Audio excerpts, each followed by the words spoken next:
자, 전해드린 것처럼 밥상 물가에 이제 기름값까지 고공행진 가운데 서울버스 기본 요금이 오르면서 서민들의 부담 더 커지고 있는 상황입니다. 네, 관련 내용 석병훈 이화여대 경제학과 교수와 함께 자세히 짚어보도록 하겠습니다. 안녕하십니까? 안녕하세요. 교수님, 지금 10개월 만에 리터당 1,700원, 5주 연속 상승이에요. 기름값 이 상황에서 왜 오르고 있는 겁니까? 예, 기름값이 오르고 있는 이유는 공급이 감소하고 수요가 증가했기 때문입니다. 예. 공급 같은 경우에는 미국 지금 전 세계 석유의 약 34%를 사용하고 있는데요. 네. 미국 내 원유 재고 수준이 9년 만에 최저치로 떨어진 요인, 그다음에 산유국 협의체인 오펙 플러스의 감산, 그리고 러시아가 우크라이나의 곡물 수출량을 공격했기 때문에 이에 대한 대응으로 흑해에 있는 러시아 석유 수출량을 공격했습니다. 이 세 가지 요인으로 원유 공급량이 감소를 한 와중에요. 최근에 휴가 시즌으로 여행의 수요가 급증을 하니까 항공유, 휘발유 등 소비가 증가해서 수요는 증가하다 보니 두바이유, 우리가 주로 수입하는 두바이유 가격이 작년 12월에는 배럴당 77달러였는데요. 지금 8월 둘째 주에 88달러 수준까지 상승한 상황입니다. 이것이 국내 휘발유 가격, 경유 가격 상승까지 추가로 유발한 것입니다. 그렇군요. 네, 일단 정부가 이제 유류세 인하 혜택 연말까지 연장하기로 가닥을 잡은 것 같습니다. 이르면 이번 주 후반에 연장 여부 발표할 것이다라고 전해지고 있는데 서민들 부담은 좀 덜 수 있겠지만 또 유류세 인하로 인해서 유류세가 입장이 계속 인하를 계속 간다면 정부 입장에서는 세수가 줄어들 수밖에 없는 입장이거든요. 예, 그렇습니다. 지금 올해 국세 수입이 상반기만 해도요. 전년 동기 대비 약 40조 원 감소한 상황입니다.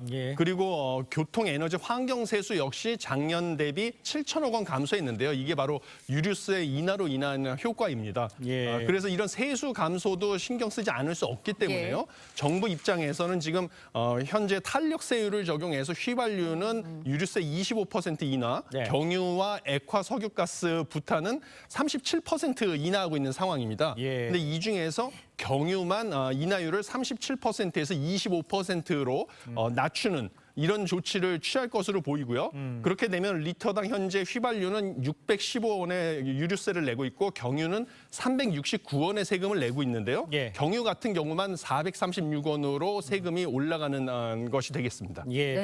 교수님, 우리 박상 물가 걱정된다는 거 지난번에도 와서도 얘기 같이 하셨잖아요. 금추예요, 배추가. 이런 상황인데 아니 이게 도대체 언제까지 갈 것인지 또 이게 뭐 지난번에도 장마 때문이다, 폭염 때문이다 하는데 그렇게 얘기를 하고 그럼 계속 이렇게 오르는 걸 기다리고 있어야 되는 건지 어떻게 봐야 됩니까? 예, 지금 가격은 현재 상당히 많이 올랐거든요. 배추 같은 경우는 도매 가격 기준으로 10kg당 한 달 사이에 160% 이상 뛰었고요. 그다음에 역시 무 가격도 127% 한 달 사이에 대파, 시금치도 50% 이상씩 뛰었습니다. 근데 이것은 앵커님께서 지적하신 대로 폭염하고 폭우 때문에 이런 피해가 발생했는데요. 좀 더 두려운 사실은 여기에는 아직 최근에 왔던 태풍 카눈으로 인한 피해는 반영되지 않은 상황입니다. 그렇습니까? 그렇죠. 그래서 태풍 카눈으로 인한 피해 그리고 앞으로 추석이 다가오기 때문에 수요가 증가할 것으로 보이기 때문에요. 이런 밥상 물가 상승은 지속될 것으로 보이고요.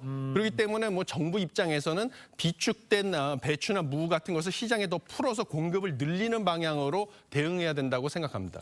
추석 이야기 잠깐 해주셨는데 지난달 과일 물가 작년 대비, 지난해 대비해서 5.2%나 오른 것으로 나타났거든요.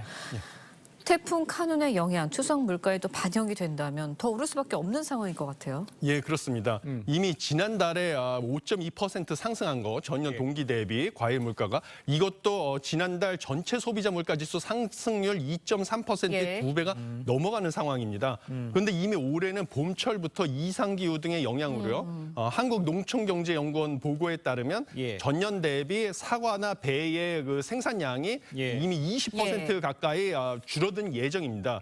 그래서 이러면 이 효과만 고려를 해도요. 사과 도매 가격은 약 6%, 그다음에 배 같은 경우도 10% 이상 상승할 것으로 보이는데요. 여기에다가 지금 태풍 카눈으로 인해서 지금 농경지 피해가 여의도 면적의 5.4배 수준으로 지금 추정되고 있는데 이 피해까지 감안하면 추석을 앞두고 과일 물가까지 추가적으로 상승할 것으로 보입니다. 지금 말씀하신 대로 이제 밥상 물가가 네. 오른다는 얘기 계속 오를 거란 얘기 해주셨고 지금 뭐 리포트에서도 얘기했지만 뭐 버스 요금, 예. 뭐 지하철 요금 이거 다 공공 오르잖아요. 예. 이걸 언제까지 오르고 어떻게 대비해야 됩니까? 이거 예. 시청자에게 전해드리기도 좀 불편한데. 예, 그렇습니다. 지금 버스랑 서울 지하철 요금, 버스 요금은 이미 12일부터 올랐고요. 예. 지하철 요금 같은 경우도 10월 7일부터 150원 인상이 된 후 내년 하반기에 추가로 150원 인상될 예정입니다. 예. 버스 같은 경우도 뭐 8년 동안 동결이 됐었는데요. 기본 요금이 300원 인상했고 무려 16년간 동결이 됐던 어린이 청소년 버스 요금조차 청소년은 180원, 네. 그다음에 어린이는 100원 인상이 됐습니다. 이러한 이유는 지금 뭐 물가 때문에 많은 서민들이 고통을 받으심에도 불구하고요. 네. 서울시의 버스와 지하철의 적자가 네. 워낙 큰 규모이기 때문에 불가피한 조치로 보입니다. 그렇군요. 그래서 버스 같은 경우는 최근 5년간 연평균 5,400억 원, 그다음에 지하철은 9,200억 원 수준의 이 천문학적인 적자가 발생하고 있거든요. 네. 그래서 원가 상승 요인이 있기 때문에 불가피하게 가격을 올릴 수밖에 없는 상황이고요. 그런데 한 가지 말씀드리고 싶은 점은 네. 이렇게 유류세는 동결을 하는데 예. 대중교통 요금을 인상을 하게 되면 이건 사실상 대중교통을 사용하기보다는 자가용 승용차를 몰고 다니라는 식의 신호가 되기 때문에요. 예. 에너지를 추가적으로 수입할 수 있는 그런 요인이 됩니다. 에너지 수입량이 증가할 수 있는 요인이 되기 때문에 네. 좀 우려스러운 점이 되겠습니다. 그렇군요. 네, 일단 당장 버스 요금 부담, 교통비 한 푼이라도 아낄 수 있는 방법들 저희가 리포트로도 또 전해드렸는데 그런 절약하는 방법들 찾으시는 분들이 많아요. 예, 그렇습니다. 가장 효과적인 방법은 알뜰 교통카드를 사용하시는 것이 되겠습니다. 네. 알뜰 교통카드를 발급받으시면요. 예. 대중교통을 이용하기 위해서 걷거나 자전거로 이동한 거리만큼 마일리지를 적립해서 예. 그 할인을 예. 받으실 수 있는데 카드사의 추가 할인 혜택까지 포함하면 최대 30%나 대중교통비를 절감하실 수 있고요. 예. 지하철을 자주 이용하면 뭐 정액 지하철 정기권을 예. 사용하시는 것도 효과적인 방법입니다. 예. 그리고 이번에 버스 인상 요금에서 이 인상에도 불구하고 지속적으로 적용될 예정인 그 조조 할인이죠. 버스 요금에. 네. 그래서 이 출근 시간이 이를 경우에는 아침 6시 30분 이전에 탑승하게 되면 예. 첫 교통수단 요금 20% 할인 혜택을 활용하실 수가 있습니다. 알겠습니다. 자, 교수님과는 여기서 인사 나누겠습니다. 고맙습니다. 고맙습니다.